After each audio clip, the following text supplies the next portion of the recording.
Okay, we're just looking at a caching program for WordPress. Now, the idea of using a cache plugin is to basically speed up your website. Now, speeding up your website page loading times is really quite important on two aspects. The first, obviously, is just to website visitors coming onto your website, and they want that page to load as fast as it will possibly can for them. This basically enhances their user experience of your website. So the quicker it loads in their browser, the quicker they are going to, the happier they're going to be. Another aspect of using a caching program to speed up to your website is from the search engine point of view, particularly with Google.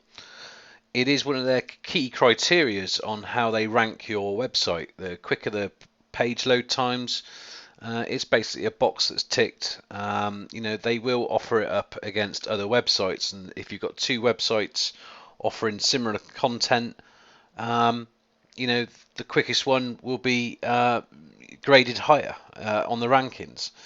It can be. It's just one part of the sort of multiple chain of trying to sort of rank your website. So using the caching program can be quite a good idea. Now here I'm using a plugin called W3 Total Cache, which it's got a lot of settings in it. Now I've just loaded this on this morning and had a quick look, and I've only had to tick a few boxes. Basically, I've got my page cache enabled, and I've used the minify as well. Now that's basically if you've got a lot of CSS and JavaScript in your website blog. That kind of compresses that. So caching it kind of works as a compressor. So if you can imagine, if you've got lots of files and folders and you're trying to send them to a friend, and you zip them up to compress them and send, so therefore it reduces the amount of size that you need to send.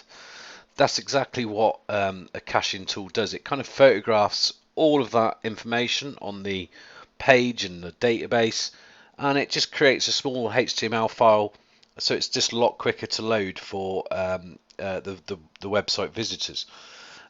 So I've basically turned on page caching and this minify tool as well, and I've also enabled the database cache. So there's three big things there that I've been able to. It's got object cache already automatically, browser cache. So I've kind of turned on most caching facilities there in the general settings page. Also,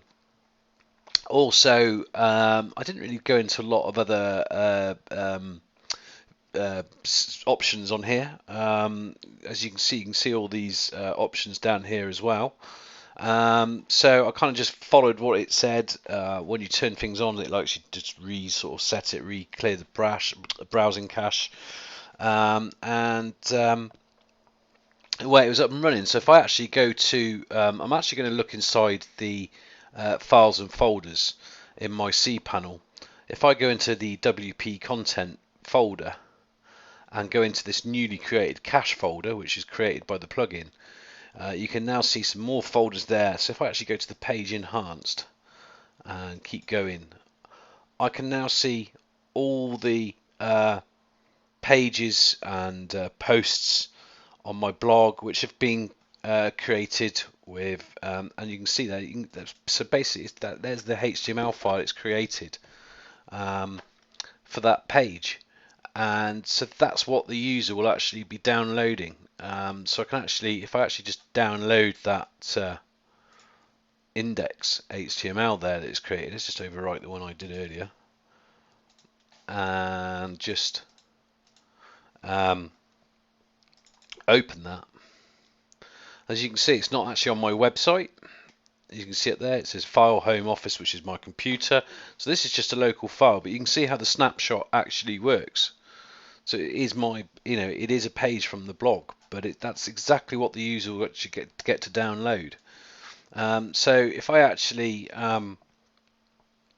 just go to the welcome page, and now this is cached now. So this is a cached version. So it is actually loading up a little bit quicker than it was before. So if I just click on the About Me page, and it's slightly faster, and there are lots of plugins out there which you can use. There are 5 or 6 different caching plugins as far as I can see. So you're welcome to try all of them and see which one works best for your website. Some I'm sure that some work better than others. The only warning I would say is if you're using a shop, and e-commerce, and you've got SSL turned on, you really must check after you've turned it on that you don't get SSL errors and you don't get template errors. So you can only do that by turning it on and just checking your website. Now what you can do is actually you should be able to go into the pages and into the settings, and actually somewhere in here should be somewhere to say don't cache these particular pages. So if I just click on the page cache there, somewhere in here, I haven't found it yet, but I'm sure you can say, look, don't, so here's some settings here, tick don't cache the front page. You can tell it to cache SSL or not. All these settings should be looked at and checked,